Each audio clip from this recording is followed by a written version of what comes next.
Hey folks, this is Brother Mike, and I'm back at you. Wanted to bring you a word today. I'm broadcasting from my palatial studios here in the great city of Worcester, Massachusetts, by the way. And I know, the stuff that I've been serving up lately has been kind of heavy, so, I figured I'd maybe lighten it up just a little bit, you know what I mean? And I want to address an issue, I got a little bit of a fan base, here in Worcester. And, people will look at my videos and they notice that I am in conflict, quite a bit, you know what I mean? With the district attorney's office, the police, now with this Democratic fundraising scandal. If you haven't seen that video, you got to watch it. A lot of them ask me, they go, hey man, how do you attract all this stuff? What are you doing something wrong? Where, all these people are against you and you're against them. And, of course, my retort is, hey, maybe I'm doing something right, because I look at it this way, the world is decay, we're living in a sick and dying world, you know what I mean? And it's a natural process of any living thing to, move itself towards its own demise, and as we do this in this world that we're living in, there's a lot more evil in the world. People are a lot less considerate of their fellow man, you know what I mean? And I don't think anybody can doubt that stuff, You can see it here in the city of Worcester, Commonwealth of Massachusetts, United States of America, all over the planet, you know what I mean? I'm 62 years old, so I remember the time when the world was not like this, And I feel like I'm almost a defender of, the old values, these old timeless values, and they're all about what's true, and they're all about what's right, and obviously about what's wrong, and I made a decision that, Brother Mike is always going to choose the side of what's right, even when it's uncomfortable for me, you know what I mean? And I think maybe people that find fault in that, they need to examine their own conscience and decide what side of the line they're going to fall on when they're confronted with a clear definition, a clear distinction between what is right and what is wrong. Because I think there's too many of you out there that cave in. There's too many out there that lack the intestinal fortitude to stand up for what you know is the right thing to do and what is true. And so what do? You allow these people, you give them license, to behave in the manner in which they behave, to the great detriment of people just like you, So I would advise you, rather than questioning me, maybe you need to adopt some of the values that I represent, you know what I mean? And because the world is like it is because we let it be that way, people, you know what I mean? But hey, moving aside, I think that you deserve a explanation as to, why I am so adamant about this posture, because that I had a background, as a communist, I duked it out with the cops in New York, I've met some pretty heavy people, a room with a guy that was a member of the Attica negotiating committee. I was put in jail with Father Grappi, who was with the Chicago Nine, and,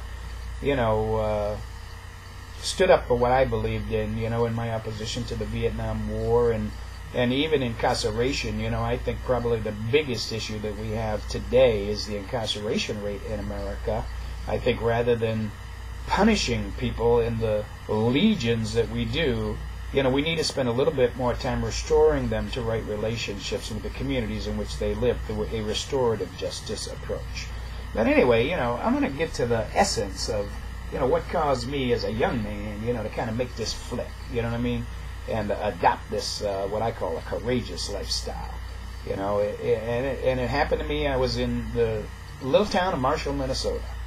I used to go to this place. It's in southwest Minnesota. I'd go there, to get away from the trauma, really, of, my political dealings, in New York City. And every once in a while I'd go to this place and, hang out with my buddies there, drink beer at Cal's Cave, and, have a good time, you know what I mean, and just relax. Don't have to worry about, cops, and issues and all this business, well, but that can only last for so long, you know what I mean? And I spent some time there, and it was time to go. I had to be out of leaving town the next day. I was going to hitchhike out of town, and of course you want to spend a little time with your buds. I was, having some beers and down at Cal's Cave. I leave that place, and I lived in a little town 15 miles away called Tracy, Minnesota, and didn't have a car, so I had to hitchhike. But anyway, I'm walking down Main Street, and I feel a person following me, and because I had experiences of police following me, as a result of my FBI file, and I had to test this guy. So what I did is I sat down on a bench in front of the bank, and when I sat down on the bench, he sat down on the bench, and then of course, I didn't make direct eye contact with him, but we had that little uncomfortable period of time, and I kind of made direct eye contact with the guy, and the guy made direct eye contact with me, and he said, "I believe the Lord wants me to talk to you." And I was like totally relieved, you know what I mean? And I'm like, "Okay, buddy, give me your best shot," So he goes through the little speech. I'm sure many of you have had it, you know what I mean? You got to accept Christ as your Savior to be redeemed, and blase, blase, blase.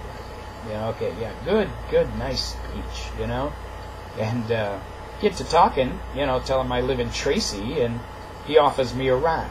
I'm going to take it because it's hell trying to get there, but he says, one caveat, I have to be back home, and we're having dinner. I live at a home with a bunch of guys, we're all Christian guys, and, you're welcome to come and have dinner.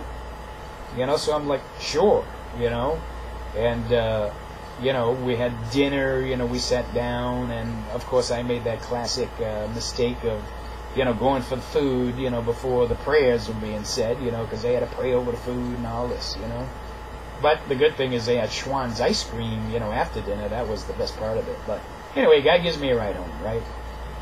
I get out of the truck, come to find out he's a writer for the local paper in Marshall, Minnesota. And as I get out of the truck, the guy says something to me that I'll never forget. He says, "I believe the Lord wants me to give you my paycheck." And I was like, "Hey, who am I to tell you not to be obedient to God?"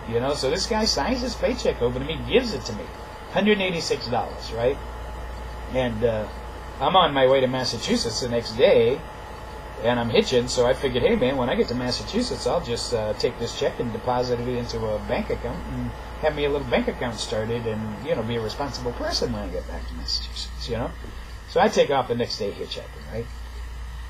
I get to Chicago, and I'm going up the ramp of the Oasis, and I see this little hippie sitting there, and something said to me, "Go on back there and ask that guy if he knows you, because, boy, don't he look familiar to me." He looked familiar to me, So I turn around, I go back, and I'm like, "Excuse me, hey, man, you look familiar to me. Do I look familiar to you?"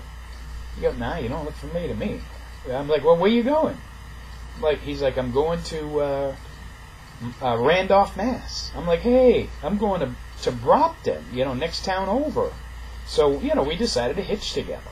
And it's about a 2.5, 3 day hitch, and hey, you spend enough time with somebody, you're going to get to know them, and, regardless. Well, I got to know this guy, because as soon as one car picked us up and we climbed into the back of the car, the driver and his passenger turned out to be born-again Christians.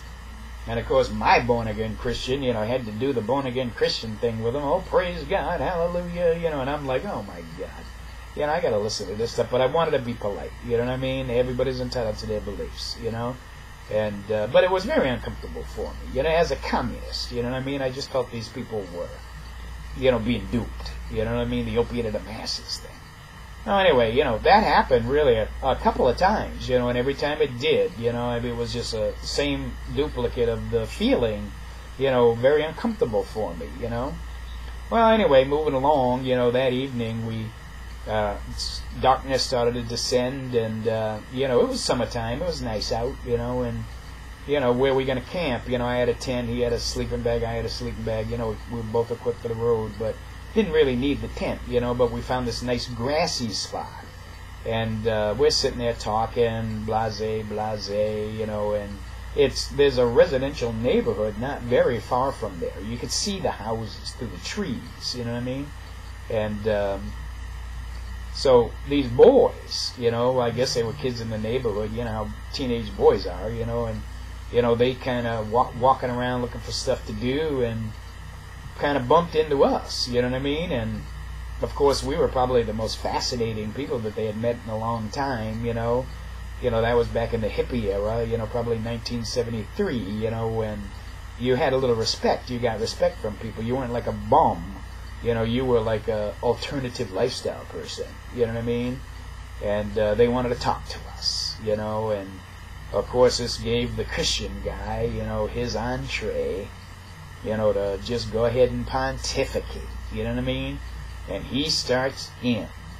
And, he's going around the circle, and, it's getting more and more intense, you know what I mean, as these boys are listening. And, I'm even seeing a couple of them look like they're responding favorably, you know what I mean, they're buying into this stuff, So I elected to just go take a walk, you know what I mean. I'm like, I'm going to take a walk, so I go take a walk, and I'm gone long enough, I think maybe it's over. But I come back, and geez, one of these kids is broken down in tears, and the Christian guy is got his hand on his head, and he's like baptizing him, the kid's accepting Jesus Christ, you know what I mean. And I'm like, holy cow, boy, was I glad to see them go and to get a good night's sleep, you know what I mean. Well, next day we head on out, and of course, when you're hitchhiking, you have periods of time there where you're waiting for your ride.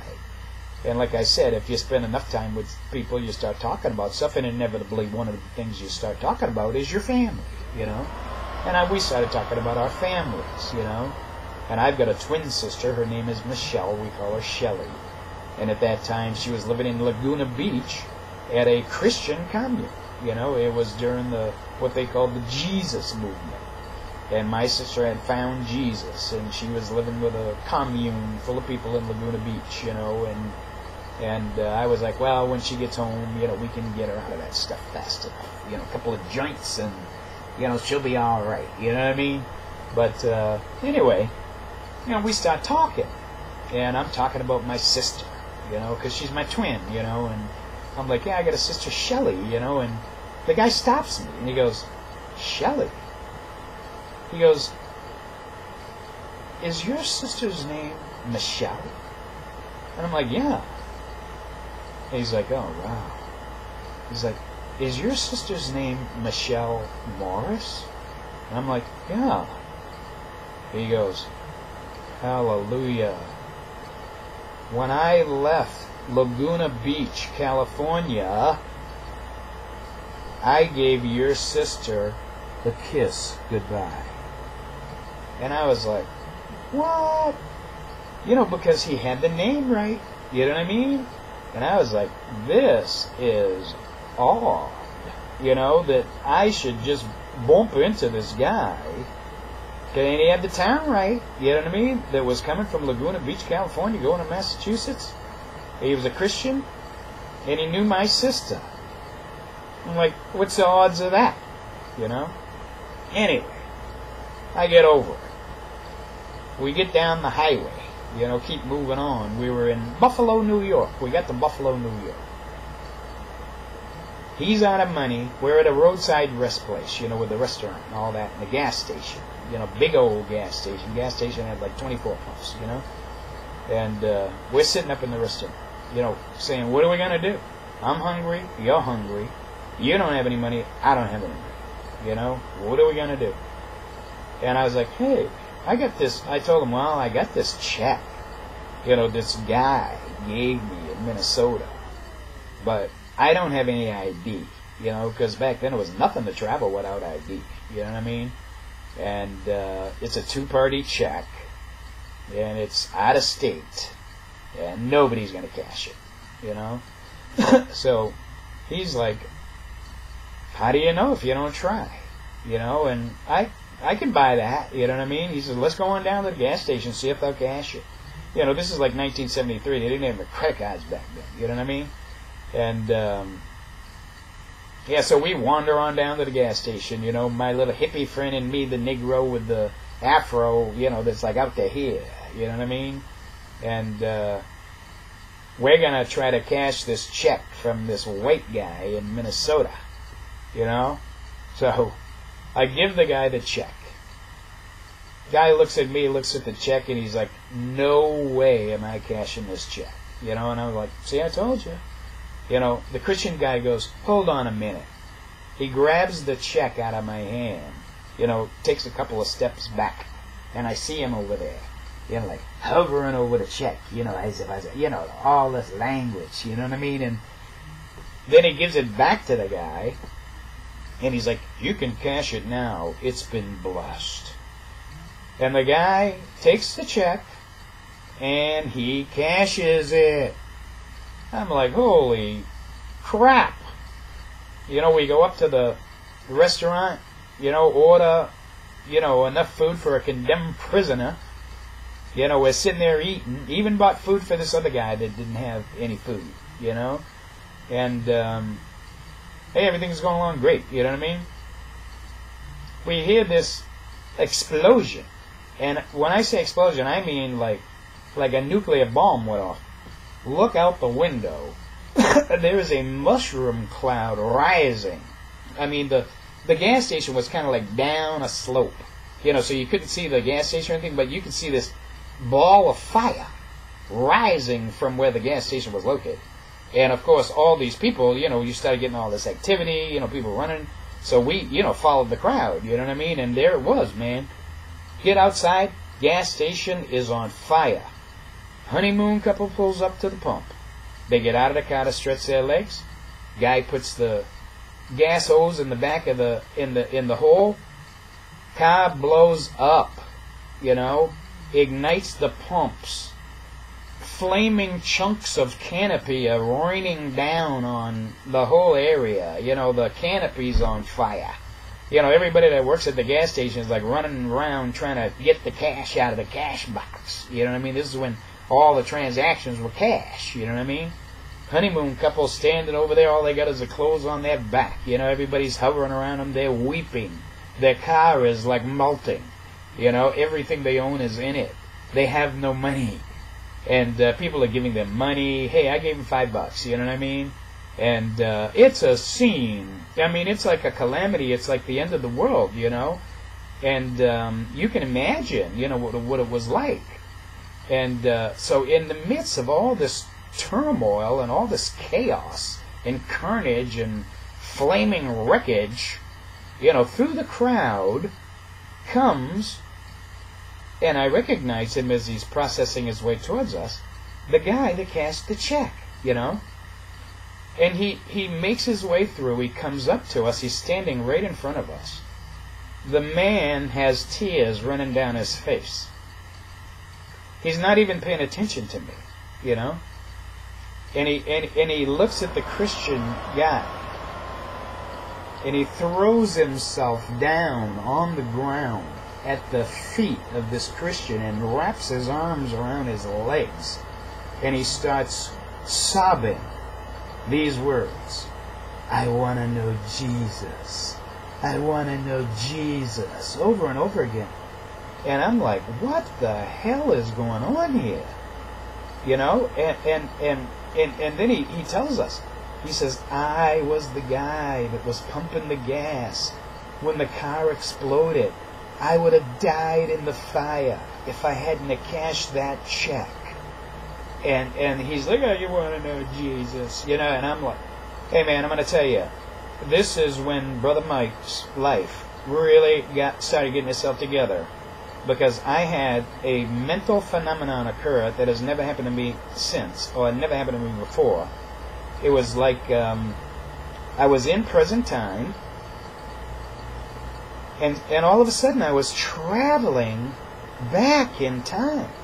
You know, over the course, it was a 3-day journey, and I went back to that moment. You know, when, you know, the guy said he knew my sister.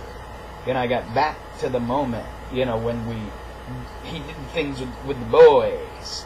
You know, and then the people in the car. You know, in Main Street, Marshall, Minnesota, when I thought the guy was following me, and I sat down on a bench, and you know, the guy wasn't a cop or an FBI guy. You know, he was just a regular citizen concerned for my spiritual well-being, and was operating on a premise that he had to do what the Lord was instructing him to do, which was to not only talk to me, but to give me his paycheck. You know what I mean? Which is the stupidest thing you can imagine a person doing. I thought I was taking advantage of the guy. The guy was giving me the elements of my resurrection, and I didn't even know it.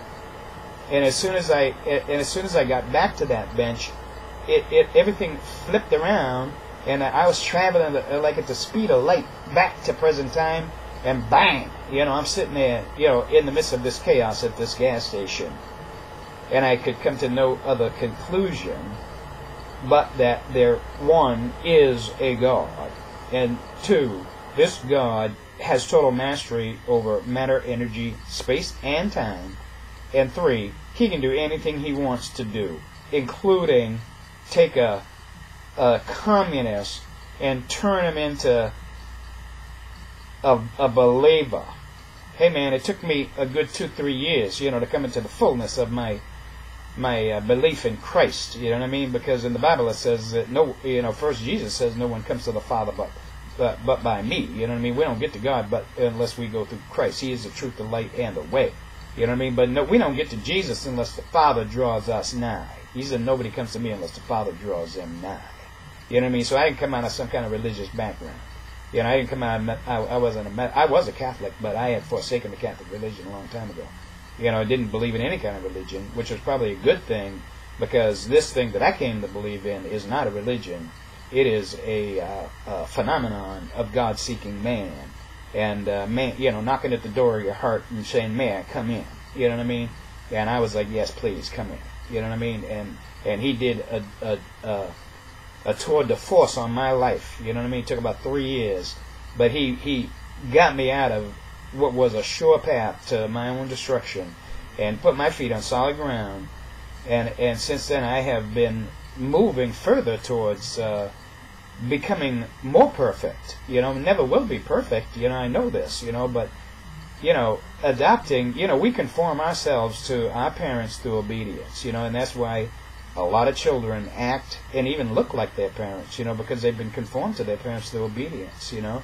And this is what I'm doing. I'm redefining myself.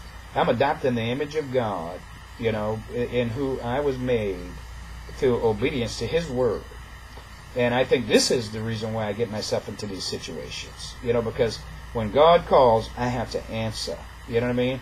When I see people being oppressed by and turned into liars by greedy people, I have to answer. You know what I mean? When I see a cop, you know, failing to have any respect for the United States Constitution and, you know, depriving a whole neighborhood of people of their constitutional rights just because they're poor and they live in a certain neighborhood, I got to answer. You know what I mean? And when I intercept a district attorney who thinks he can do the same thing with me, you know, and compromise my First Amendment rights to freedom of speech and redress of grievance, and then try to tell me that I can't talk to anybody at the courthouse, I got to answer. You see what I'm saying? And you people got to answer too. You know, we really wish, you know, hey, everybody got to make their own personal choice. You know what I mean? It ain't going to happen to you like it happened to me. You ain't going to have the same relationship with God that I got. You know what I mean? But I'm going to tell you, the choice is clear. You can believe in this world and all the lies that these people are telling you, or you can embrace a relationship with God. You know, a personal relationship with God that nobody else can say anything about but you and God. You know what I mean? And allow yourself to be remade in His image. You know, and he'll turn you into something too, you know, because he's like the United States Marine Corps, just looking for a few good men. You know what I mean? But this is where I get my strength, you know, because the Bible says, "Not by might, not by power, but by my Spirit, saith the Lord." You know, can we do these things that we could not do in and of ourselves? So that's the reason why I do this stuff. You know what I mean? And I'm always going to be doing it. And even if I got to end up like Jesus Christ, you know, where they kill you, you know what I mean? Because look, they killed Gandhi, they killed Martin Luther King, you know, they killed Malcolm X, you know, they killed Fred Hampton, you know what I mean? They killed all the prophets, you know, the 12 apostles, murdered 11 of them, you know what I mean? They don't like us. You know, that's why they want to come after us. But hey, we got a secret weapon on our side, and it's righteousness. So, hey, this is Brother Mike telling you that he loves you very much, and thanking you for giving this thing a listen.